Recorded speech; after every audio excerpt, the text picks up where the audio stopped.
Well, I was actually hoping that we would be more people on Zoom this morning.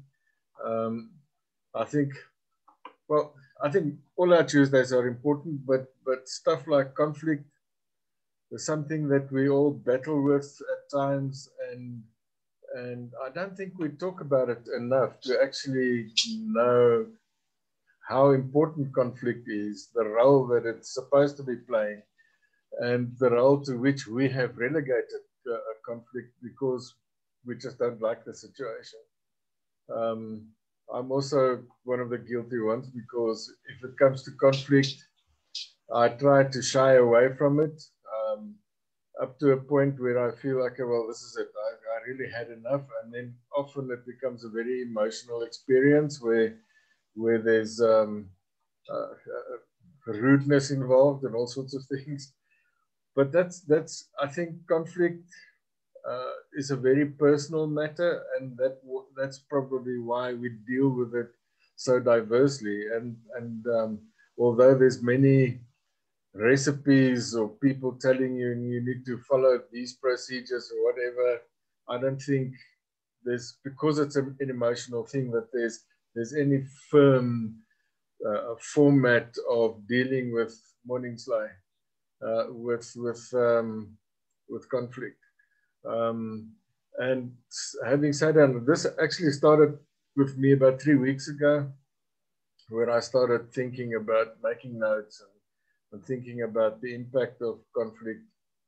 And then on Sunday, when I started contemplating today's meeting, not sure what to do, I was reminded of conflict. But at that time, I only looked at how to manage it. What's the negative impact of conflict and how to manage it.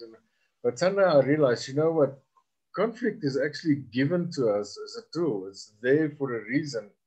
And I got reminded of something that one of our senior pastors, way back when I was a financial manager at Oasis Ministries, when he said to me that there comes a time when relationships get rough, but it's for a reason. It's because seed has to be sown out. You have to be transplanted. You have to, the relationship cannot continue as it is. Something needs to change. And I've always kept that with me, knowing that when I get into a relationship, and this happens with me very often, you get into a relationship and then all of a sudden you find that things seems to be going wrong. And then mostly we take it in a negative sense, thinking, you know what, this is it's time gone. We don't get along that well, so it's time to go. But we don't think about the fact that, you know what, maybe we need to change the way in which this relationship takes up our time, because that's mostly what it's about. It's for you to do something different. It's not really, it's not always intended to break the relationship. It's just meant to transplant you, get you somewhere else, get you to focus on something else maybe. So this morning I want to talk to you about conflict, but I think the more positive side of conflict. So let me share my screen with you, and then we can take it from there. Turning bad fights into good fights. Now, I think that is, I think it's the fight part that frightens us, because we either shy away from it or we get so into it that it turns to get ugly. But if we can discover a way that works for us, because as I said, this is a very personal thing. You need to have your own personal way and how to deal with conflict. So if you can discover your own way in which to turn bad fights into good fights, then I think you will win a lot of friends, a lot of partners out there, people that want to work with you, collaborators, whatever you want to call it. I think we've all got lots of stories when it comes to the damage that we've suffered as a consequence of conflict in some way or another, relationships that got broken, losses that we've had, failed ventures, conflict with partners. dreams that got dashed. And it all left us with hurt and offense and all sorts of things, disappointment and distrusting and all sorts of things. And sometimes we even become bitter and vengeful. Not to everybody, but to the specific people that we had the conflict with. And I think that's the dangerous part. I really think we need to ask ourselves whether that is really where we need to be. Does it have to be that way? The question that I asked on that screen. Now, in order to determine whether or not it has to be that way, I think we need to take a closer look at the nature of conflict. Generally, conflict is a clash of interest resulting in serious disagreements and or dispute about something important. Now, sometimes for some of the parties involved in the conflict, the subject of the conflict may not appear to be important, but to somebody in the conflict, it is important. And I think that is what we all need to look at. When we enter into a conflict situation, whether it is to mitigate the conflict or to help manage it, or actually to resolve it if you are part of the conflict, is to look at why this conflict has actually resulted. Where does it come from? What has given life to this thing that we're battling with? And then find out how important that is to the other person. Because if that is important to them, then it means that there's something emotionally attached to that we need to deal with. By nature, conflict is a hostile state or action caused by divergent, opposing ideas, interests, persons with conflict of principles or opinions. We often talk about it, you know, my opinion may not always be your opinion, and we see it on Facebook when we look at all the stuff happening there, how people get into these loose fights. And it's about a difference in opinion, and often they're actually saying pretty much the same thing, but they perceive it to be totally different. And I think we need to. I think sometimes that is also because we get so frustrated with life itself that when we see a situation where we can actually get rid of that frustration, then it gets ugly. We get into all sorts of conflict with people around us. Now, there's various types of conflict, and I think we've all gone through all of them, where either you have conflict within yourself, situations where you're not sure what to do right now, or whether the stuff that you're doing is right or wrong. Conflict with others, we know that very well.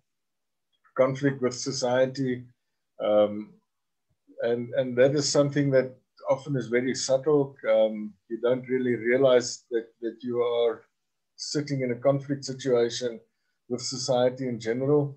But if you look at your involvement in society, how do you interact with society? And it is mostly when you find yourself being lonely, being pushed aside, then you need to know that you are probably living in conflict with society.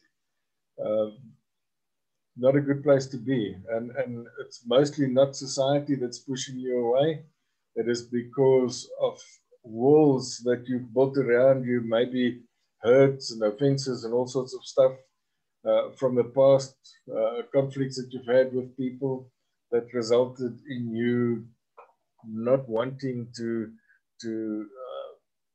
associate with people any longer. And sometimes that happens so slowly and so subtly that you find yourself there, and before you know it, you're in serious trouble. And to get out of it is very difficult, because somebody else needs to break that siege in your life. The siege needs to be broken from outside. Sieges are never broken from inside. And to do that, you need to trust somebody somewhere, somehow. So, difficult scenario. I don't want to go into too much details of that. Conflict with the environment. We've just spoken about the rivers and stuff, and the way that has been dealt with. Owens, we cannot stress this enough. The environment is life to us.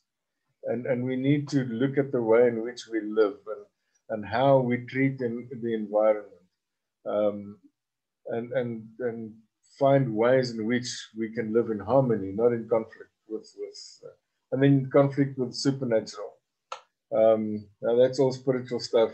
Don't really want to go into that, but it's important that we know that such conflict does exist. Does conflict have a positive role? I think conflict is intended to be positive. We just turned it to be a negative thing, because it's this clash between opinions, this clash between interests, this clash that we find ourselves involved in so often. But conflict is always there to challenge the status quo. It is the natural enemy of complacency. It is meant to stir the pot, instigate thinking. Hopefully that thinking will result in positive change. What change that brings, obviously, it's totally up to us. We need to decide what change is it that we want to effect when we look at the conflict scenario that we would like to change. Now, we can apply all of that in the different types of conflict and look at how we can, I don't want to say resolve conflict, I'll get to that just now, but how we can make conflict work. How can we turn this bad fight into a good fight? The choice that we have in all of this is either to avoid conflict, to coerce conflict, and we often find that too, to resolve conflict, or to use conflict. Now, if we avoid conflict, then obviously it's of no benefit to anyone, and specifically to you as an individual, because it causes emotional turmoil. There's always that tension in whatever relationship the conflict exists in. And to try and steer away from that, life has the tendency to push you back to the place where the conflict is, because there's things that needs to be sorted out. So the sooner you deal with it, the better for you. And you know what? To say you are sorry and apologize for your part in the conflict is not going to take anything away from you. In fact, it will make you a stronger person and help you come out the other side probably more respected than going into it. I would rather, for the sake of the relationship, assume responsibility for a conflict than walk away from the relationship, unless the relationship is toxic and very bad. There's things there too that we need to talk about maybe in future.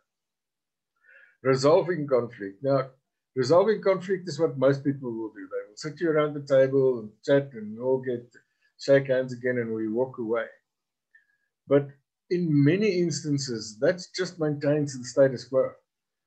Resolving the conflict is not merely just to pacify people. If you really want to resolve it, you need to turn conflict into something that you can use, into change, into some form of transformation, into doing things a different way.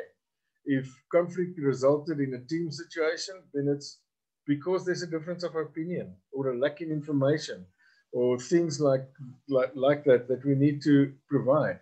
So we need to find out exactly why the conflict actually resulted as it is, and how are we going to deal with that situation. If it's a lack of information, then how are we going to get everybody on the same page as far as information is concerned? If it's a difference in opinion, how are we going to resolve that so that we can find out, because a difference of opinion means that there's her opinion, his opinion, or their opinion, and their opinion, and somewhere in between there's the truth. And that's that is what we want to do. So we need to sit down and find out how are we going to get to the truth so that we can on that then build and go forward. There's three key team building blocks that we need to note, and conflict is one of them. The other two is competition and collaboration. Now, collaboration works with both, but competition and conflict usually stands at opposite sides, and I think that is the one, both being emotionally driven, where collaboration is not, it's a logical thing, but competition is emotional, conflict is emotional, and often conflict arises because of the competition that you have within your team. So it is very important for us to watch the competitiveness between members of our team to actually prevent that it turns into a conflict scenario. And competition comes in various forms. It's not necessarily to be the best performer in the team, but there's things like competitiveness for attention. If people need more attention, there's a competitiveness for being the most popular person and things like that. As leaders, we should know how to deal with those competitiveness to make sure that it doesn't turn ugly, because some people will notice it and immediately they will withdraw emotionally, become detached, and then you lose their productivity. So you need to be careful how you deal with that person in your team that seems to shine every day, always in the forefront, always doing things. It is exactly that scenario that might push some of the other team members to the side, and you may lose them eventually. So engagement of all your team members is extremely important when it comes to softening the competitiveness within your team. Engagement leads to collaboration, and collaboration will eventually lead to conflict. But then it's important to turn that conflict into opportunities to improve. And that is what conflict is all about. Always put people first. What happens if we do not deal with conflict? Team members lose focus, they lose commitment, they become emotionally detached, team members walk away, they become stubborn and even rebellious. And there's many other things that we can name, but those are the important things. And those are not the stuff that we want to have as part of our team. If somebody gets emotionally detached, then it is our responsibility as leaders to find out why that person feels like he or she does. If we can't do that, then we need to abdicate from our position as leader. So it's very important to manage your people with love and with care and mindfulness. Because that is what will build your team at the end of the day. That is what will keep the team together in times of conflict and when there's undue competitiveness among them. Bring them back to working together. Conflict is always an opportunity, and this is my closing statement, an opportunity to create a more constructive way forward rather than a situation that inevitably escalates to a stressful competition or a situation in which we must avoid people to prevent difficult interaction. If interaction in your team becomes difficult, then you will probably find yourself at the end of that team's functionality or purpose or whatever it may be. That can truly affect your purpose. Okay, that's my thingy for today. Let me just close that. So guys, I'd like to hear some of your stories in terms of conflict, and not necessarily bad ones, but how you managed to turn a bad fight into a good fight. That's very powerful teachings, Steve. Without question, we really appreciate the time invested in preparing this. Conflict is one of the very important subject, and a subject that is actually even very important to the heart of God. In that, anything that God is going to use or do massively and significantly in our life is going to take relationships. And now, while we're having relationships, conflicts are inevitable. That means conflicts are going to be there. Now, that's how important it is for you to come up with this teaching in terms of how to really handle it. Because sometimes, like me, I don't block people easily. I don't cancel people easily in my life, because the fig tree that you curse might be the one that has to bless you in the future. So it comes very powerfully and very seasonal, really timely for you to really teach about this. I got lots of things in my mind as I speak. I don't know where to start, but you are really right on target in terms of everything that you really said, and how important it is that we calm down and we try to find a way of handling all of those conflicts. I mean, from marital, from our spouses. It is the first institution that God uses in our life to make us to grow, to mature us in terms of how to handle those conflicts. Then after that, it goes to leadership at work, businesses, and everything.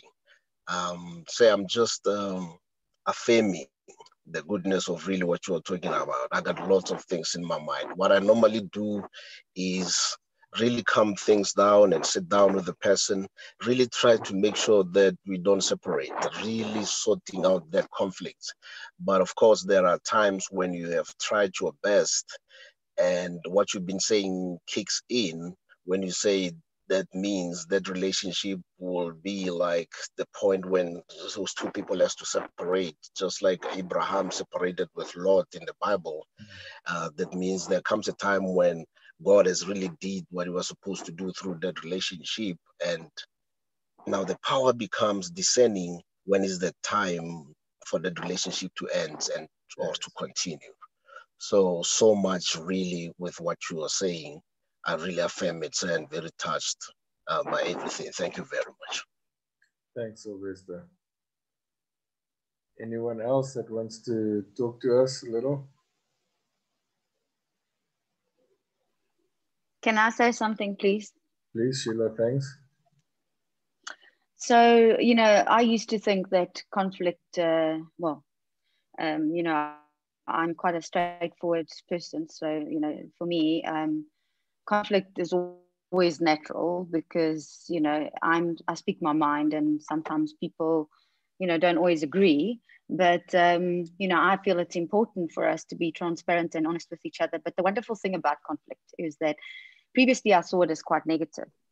And now I actually see it as a positive, because in conflicts, you find out a lot about yourself and your reaction to things.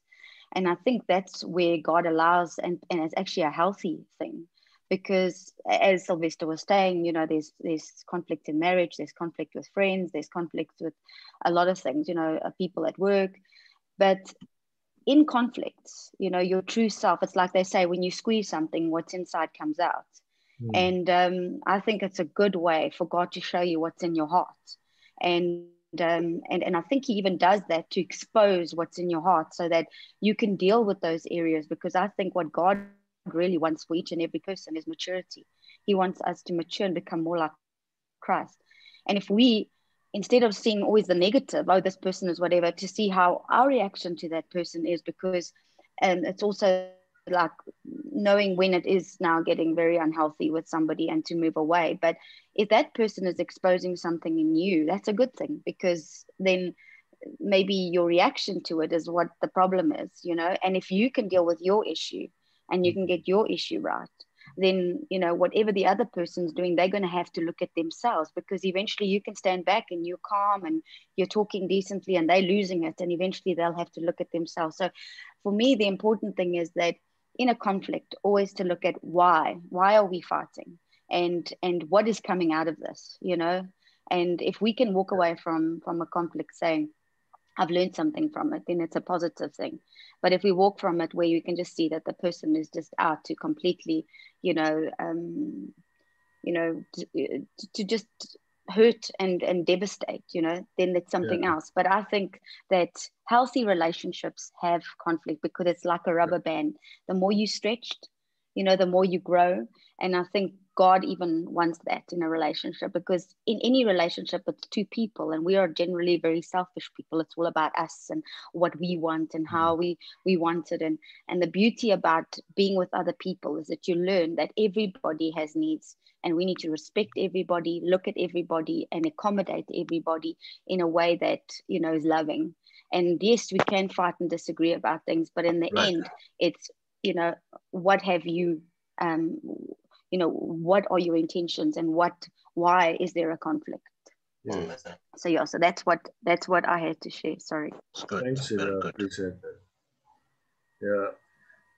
Guys, I think the thing that we need to discern, and this is something that both Sheila and Sylvester said, is that when you get involved in relationships that is obviously toxic, many of us seem to think that we have an obligation to keep all our relationships alive, and it's not true. You need, for your own sake and for the sake of God's purpose in your life, you need to be able to discern toxic relationships as quickly as possible and walk away from them before it has a hold on your life that gets difficult to get out of.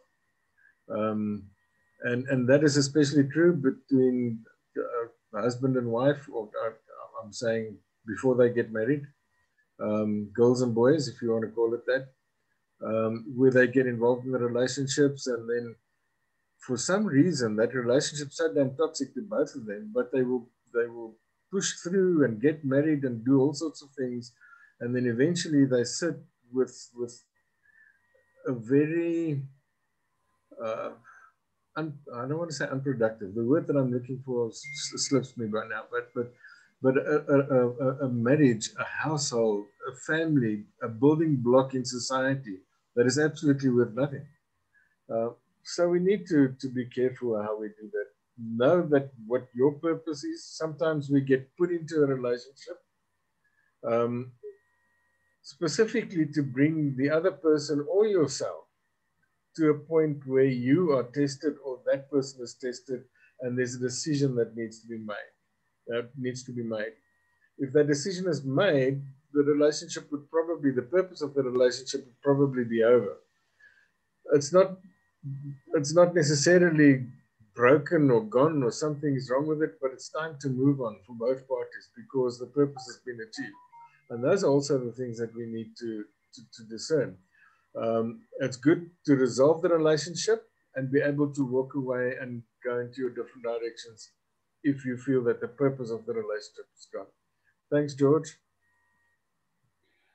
I just wanted to read something, Steve, but I think it's important that one recognizes negative and positive, conflicts or disputes. I read there, positive conflict is constructive in nature. It produces new ideas, solves continuous problems, provides an opportunity for people and teams to expand their skills, and fosters creativity.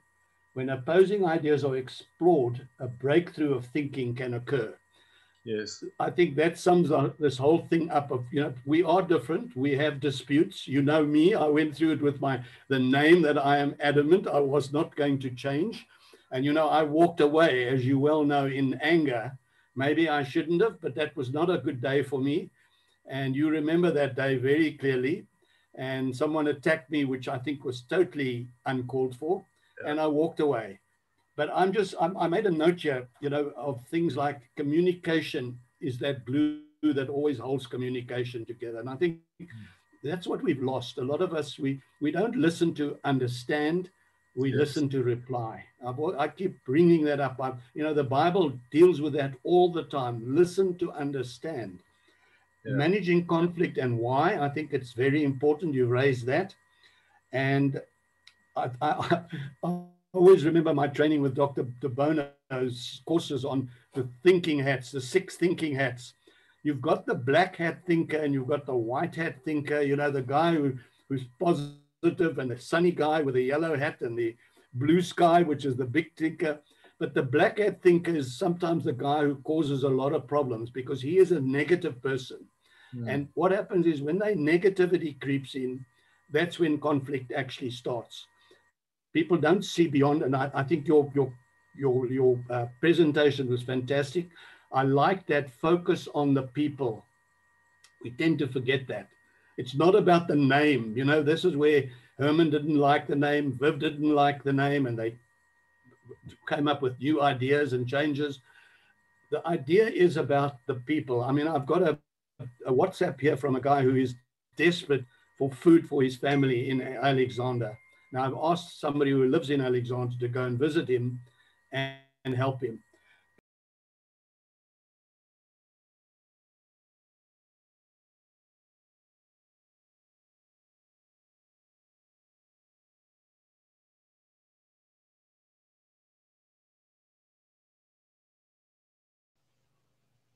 Okay. Okay, Steve. Yeah, this is a very interesting journey for me where God's literally teaching me about listening. And so I think the difficult thing is that when our worldview differs from someone, we're not willing to accept theirs. I've just had a friend on Facebook who literally believes there's only one way of the whole political system in America. And every time I've offered something different, she's like been very antagonistic towards me. And I'm thinking, why are we offended by someone having a different opinion? And why can't we give people room and space to have a different opinion? I mean, Sheila and I have had beautiful conversations because we come in from a different point of view, but we listen and we say, that's valid. And this is what I think, you know? And I just feel like, honestly, I think what you're trying to say is it all boils down to pride. And I have to confess when I have pride, like, why do I feel like I need to be heard? Why do I feel like my worldview is so essential? But in the same token, we know that there is only one truth, and that is Jesus Christ and how he speaks to his people. And so God's allowed in the natural this season of deafness in my life, to show me that do we really, really want to hear his heart? And it's only when, and that's where I feel like Sheila and I could really find a meeting place, is we're both passionate about the Lord Jesus and about his word speaking to us, you know? And that's why is there so much warfare against people even reading the Bible right now? It's because I think the only way we're going to start getting the same mindset as a people of God is soaking in the scripture, is knowing his word, because that's the only plumb line I can find right now. I don't find any other plumb line in the world right now other than that. And that's what's actually has the fear of the Lord on me, because I have Christian friends who have no problem with abortion because at least it's taking care of the children at the border. And I'm like, oh my word, when will we just get God's heart for God's people? I know I'm ranting a bit, but that's honestly what I feel. So, Yeah. Lisa, if I can add to that, I agree with you 100%. I think the problem with conflict, a lot of the problems with conflict is ego, is people like having to be right the whole time. And I think in any conflict, when you go in, even in businesses and everything, you know, the minute someone disagrees with you, then your wall is up, and you got to say why. You know, why is my wall up? Because, you know, can't somebody be right and I be wrong for a change? And that is the whole thing. And I think exactly what you said, it's important for us to look at someone else's view and say, okay, I'm respecting the fact that they have a different view to mine. I have my own views. I'm entitled to my own view. You have your view. You're entitled to your own view. We still respect each other. And it's like, as long as the basis is right, you know, like the moral basis is right, as long as you're not differing on the, like, for instance, you're saying, you know, with your friend, okay, an issue of abortion and stuff, that is a moral basis. It is quite hectic. But I mean, who should be president? Who shouldn't be president? Is he good? Is he evil? I mean, we all have different ways to look at things. And I think at the end of the day, the Bible says that we will be known for our love for one another. If we truly love our brother, you know, then we're going to say it's okay. You know, we all have different views. I'm going to respect them. They're going to respect me. We're going to love each other. And then maybe their views will change. Like my sister and I didn't have the same views on the rapture. We'd have conversations about it. She would go off, but I kept praying until one day I sent her a sermon. And I said, just listen to it and then, you know, make your own conclusions. And after that, she said, oh, my word, that is exactly right. And so that's the thing. God convicts people. We always want to convict people, and we always want people to it must be on our time. They must be convicted, you know, of this right now. And God has a timing for everybody. And everybody will come to the truth if they seek it. The Bible says the Holy Spirit leads us into all truth. And if we just allow ourselves to be open to the Holy Spirit and say, Father God, at your word, I want to be taught. I want the truth. I don't want lies. And that is the whole thing. The Bible says that seek and you shall find, knock and it will be open. And if we really want the truth, God will give us the truth. But it's exactly what you said, Lisa, in conclusion. The word of God is our foundation. If it's not written there, then it's people's opinion. And we only go by what God says. And that's my conclusion. Thanks, Lerato. I see that you've got your hand up. Hi, everybody. Morning. Today I'm referred to, as you can see. Steve, today's topic really is thought-provoking. And thank you so much for bringing this up. It has always been my topic around conflicts. I have seen that my problem is with conflict. I think my problem is when someone starts undermining your intelligence. When people think you need help more than they do, that alone causes unnecessary conflict for me. I think, Steve, you were on point, said, we need to turn conflicts into change and opportunities. But the question would be, how do we do that? I truly like conflict because I believe they reveal who we are. They are a mirror reflecting our ugly attitudes and intentions. But the main issue is they will always be there. But we just need to know how to manage the conflicts. So I think that's what I needed to say for today. Though I woke up with such headache. Thank you guys for listening. But I think they are good and they can be for our benefit if we are able to manage them correctly and appropriately. Yeah, I think something that you said, which we need to be cognizant of is that there's always an opportunity in conflict. And it is for us to discern.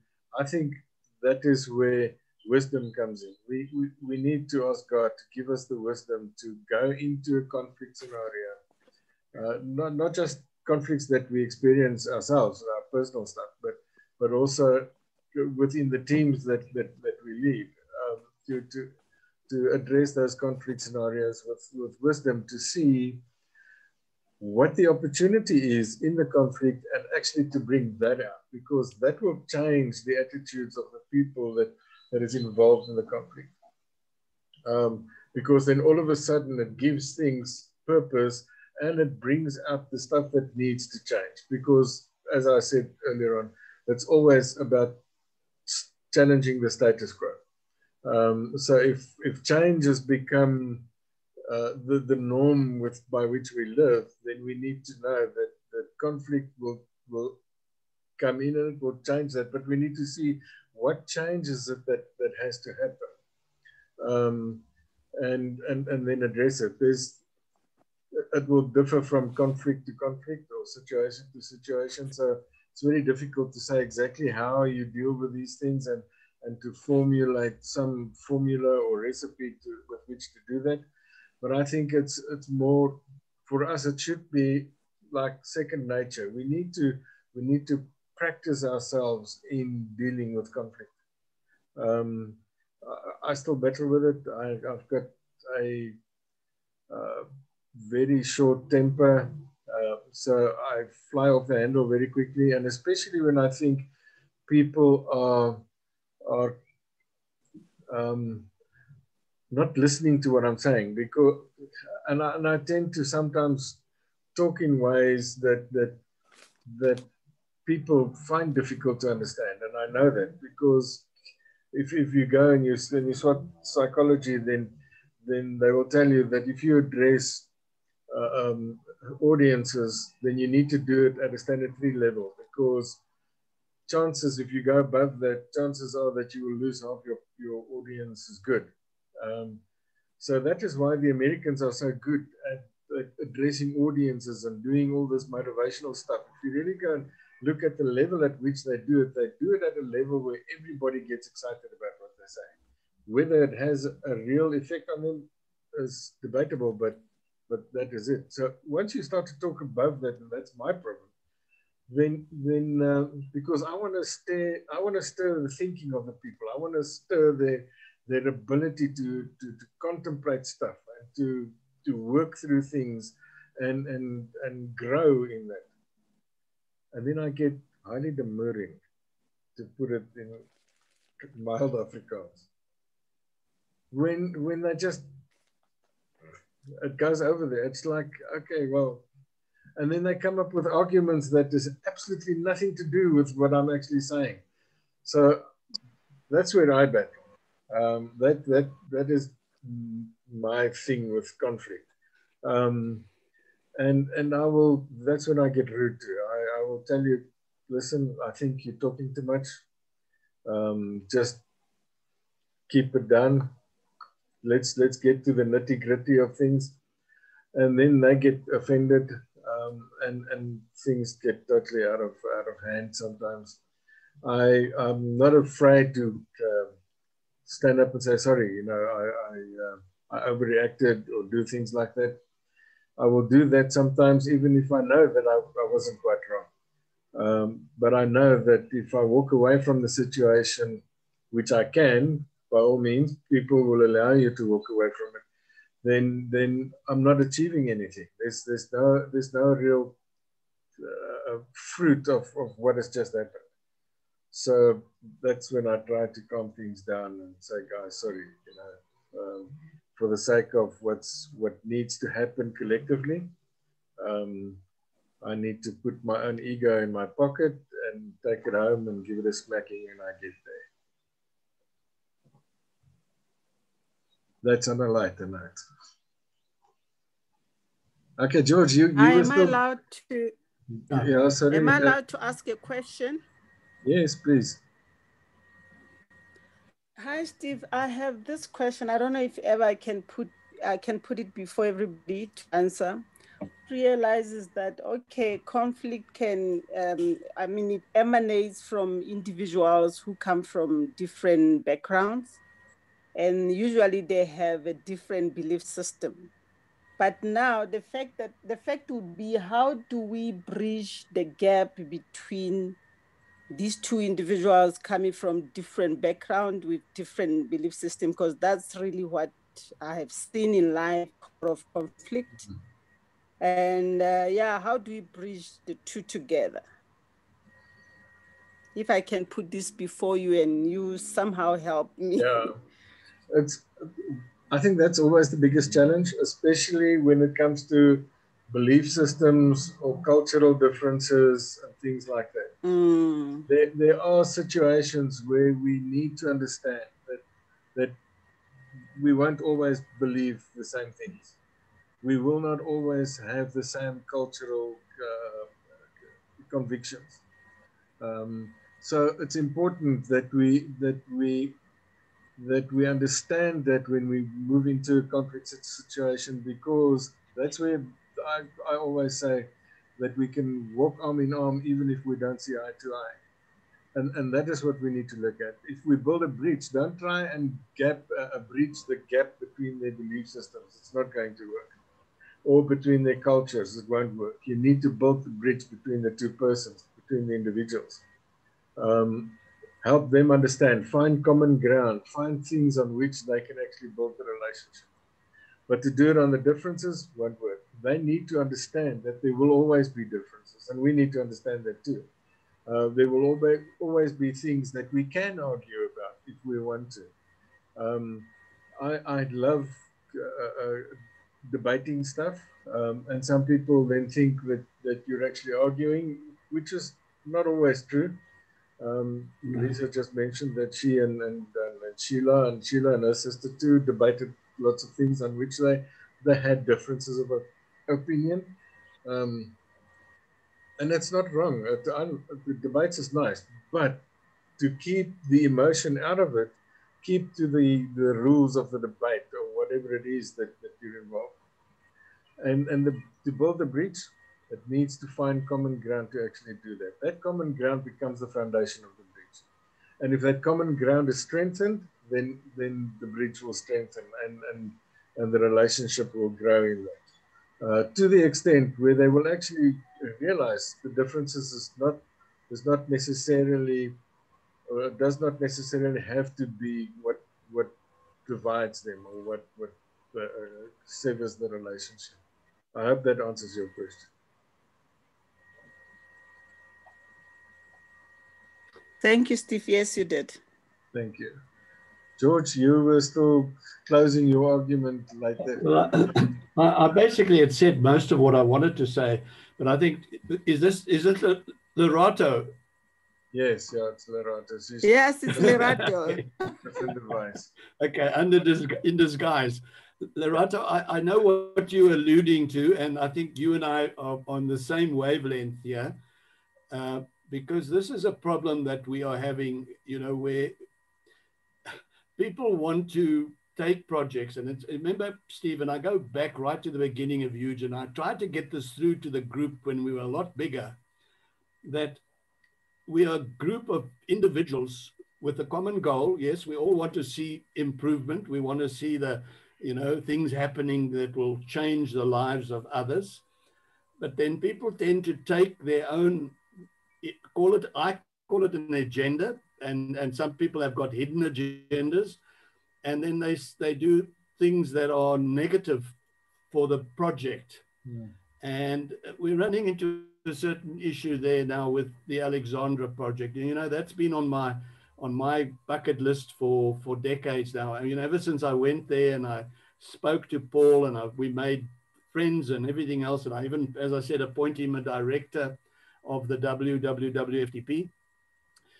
The big thing is Lerato's there now. She's met Paul, and we have a problem now because we've brought someone in who's going to clean rivers, but now that's become the whole project suddenly falls under that entity.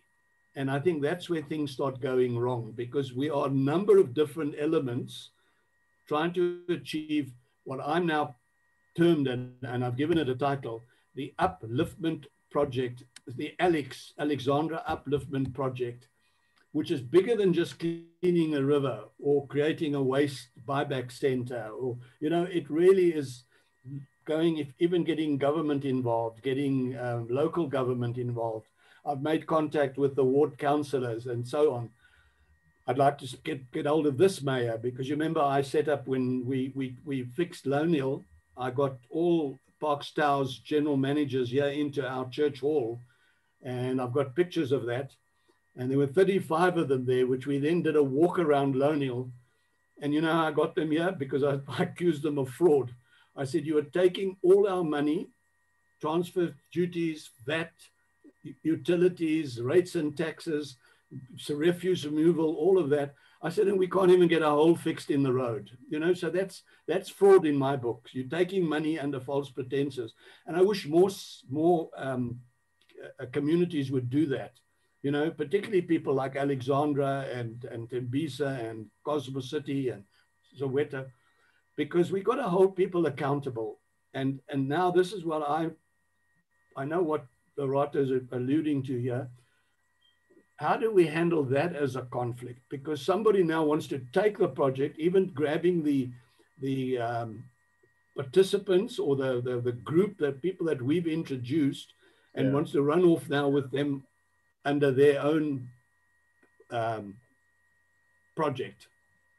George, I think it comes down to leadership, and this is often the part of leadership that is not nice, where lines need to be drawn. And again, one has to be very careful how you draw those lines. Otherwise, you could lose the party that is now doing the river cleaning. But that party needs to know that they are coming to your game and they need to play according to your rules. And I think maybe we should learn from this, because it's going to happen more often, where we have scenarios where we bring in partners to help us play the game that we've actually construed, and then all of a sudden they take over the game. They do things, and we need to bring that back. But that comes back to, again, what I've been saying in situations like this quite often over the past few months, the year maybe, where people get into working relationships of some form or another, collaboration, without an agreement. And then things tend to get out of hand. It's important that when you bring players into your game, that you give them the set of rules. Go to them and say, guys, this is my modus of memorandum of agreement, at least. This is what we are trying to achieve, and this is the role that we want you to play. And if they agree to that, it's fine. The problem is some of these people come in, and especially with the river cleaning, it's a scenario that draws attention. It is something that plays on the emotions of people. And if you do it from if you lead it from a charismatic personality, then you will actually start to overshadow the people that's actually doing the work at the end of the day. And I think one has to be careful how you channel that charisma, how you channel that participation in what you do. I would think the best way is to say, guys, these are the rules. Sit down around the table, have a little memorandum ready when you get there to say, this is the intent, the purpose of it all. Maybe just a little one page, it need not be much. This is the role that we are playing. These are all the things that we're going to do. And this is what we want you to do. And let them sign for it. And then they will know that they need to play this thing according to the rules. Yeah, just to add to what George is saying. Yeah, in the past, I also had such experiences whereby I initiate something, and all of a sudden people undermine my intelligence. And I mean, you could see that these people now, they are really wanting to hijack what I've started. So it's something that I've seen happening in my life. And usually I'll walk away from such situation, even though sometimes I believe God has called me to fulfill whatever the purpose in that area. But for my peace sake, I always decide to walk away. So it's when you work with people who undermine your intelligence, it's not easy. It is not easy. So I can understand what George is saying, that you end up walking away from project because now people decide, you know what, you are not really worth doing this. We can do it. Yeah. And usually it doesn't like, in the end, you find that really it ends to nothing. It doesn't really succeed in the end because they don't even know what God put in your heart to fulfill that. So I think as leaders of huge, I think somehow you really need to help us handle and manage the conflict. You call us in, and say, guys, I hear there's this, can we see how we can possibly resolve this as a team? Not that we resolve it out there alone. That is part of the strategy that we've been contemplating in Huge. Things are going to change we will be having our AGM on the 17th, I think, of February. Things are changing from there on. I want to play a different role in Huge. And I think the role that you've just described is part of what I want to do, is to help people work through conflict, and to understand that it's not always the other, and this is the hard part of conflict. It's not always the other people that's wrong. And we need to take a step back and say, is it my own ego that is preventing me from going with the growth that is taking place? Because it might be that, or it might be that the other person is wrong. But I think the first point to start with is with yourself before you walk away from anything. I'm by nature, I'm the same when it comes to conflict. If I see that my intelligence has been underestimated, then I walk away from stuff easily. Or my value, if I see that they're abusing what I bring to the table for their own benefit, I walk away from things. But it's not always the right thing to do. Sometimes you need to be there to push through things, not for their sake, for your own sake. To be able to deal with this situation in a way that at the end of the day, it's about people needing to make decisions. And I've said this quite often in the past too. When we get involved in relationships or in conflict scenarios, it's always about a choice, always. And we need to understand those choices, because those choices will always be between something good and something bad, if you break it down right to its elemental stuff.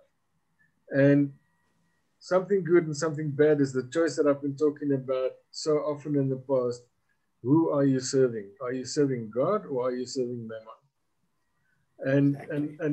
And that is where we need to discern. And I feel that we as Christians will more often find ourselves in a scenario now, the time that we're in, where we need to walk away from things that the world are doing, things that we feel that we want to be part of because they're doing all the right things, and it just brings all this bells and whistles and stuff to our lives. Maybe that is not where God wants you. So sometimes to walk away is a good thing, but don't stand in the way of God's purpose either. So before you walk away, make sure that God has achieved his purpose in that relationship, and that he's happy for you to go away, to go and do your own thing, or to do whatever else it is that he has purposed you to do. There are people out there, and I don't want to advocate the fact that we need to take ownership of the vision that God has given us, because that's not quite true. That's why I said to Habakkuk to write it on the tablets and let those who see with it run with it. So there's scenarios where you will have the vision, you will bring the idea to the table, you will help thrash it out until it's a workable thing, and then somebody else will run with it. So we need to understand that there's different scenarios where in the way in which God will live out his purpose through us. And his purpose is not always what he calls us to, but what he wants to have happen in the relationships that we're involved in. So I hope that all makes sense. This is on the fly stuff here, so I hope it makes sense to you guys. Sheila, I see Lisa has got her hand up. I think she wants to. I'm not sure if she wants to say. Yes. Steve, I think all the points that have been shared are very valid. I think the biggest growth opportunity we can always have is to stop and hear someone else's worldview. I think if we always have a teachable heart, then we can go into any situation saying, instead of I need to prove myself right, what area can I grow in by hearing a total different opinion? That's why I don't shy away from hearing different ways of doing something, but then it needs to be reciprocal, you know, that we become a teachable people. And I think that's the way we all benefit. If we say, today, whatever person is standing in front of me, I want to learn something from them. Yeah. Okay. There's before I give you an opportunity, Sheila, just one thing. A teachable heart starts with being humble, and that we need to understand. There should not be any place in our hearts for pride or that egotistical things that we want to do. Thanks, Sheila. Thank you, Steve. You know, the other thing that came to my mind now is that in everything that we do, you know, like even in marriage, when you get into a partnership, you go through a pre-marriage counseling where you know, you say what you need out of, or what you know, think marriage should be. And I think often people go into these meetings and they get into ventures where they haven't laid down the boundaries and the foundations, where they haven't said, this is my role, this is your role, that's your role. And then someone who sees there's nothing happening all of a sudden takes over and says, well, we're going to do it this way, because there's no, and so a leader will immediately take over and make it, you know, his thing, because he, you know, nobody else has come to the. So I think you know, before we even join up with people and go, you know, we need to sit down with them and say, okay, right, what is the vision? And what role are you going to play? What role am I playing? What role? So that each person knows the role they're playing, and then they just play that role. Because the problem is everybody gets thrown into a pot, and each person is like, okay, well, you know, just pitch up and do whatever you need to do. And that's the whole thing. In any venture you join with somebody, there is a brainstorming, there is a sitting down, there's a boundary setting, there's okay, this is my part, and then I can play my part. Because often what happens is, if there is a person there that has ulterior motives or has other motives and they're selfish motives, they will run with it and they will carry on.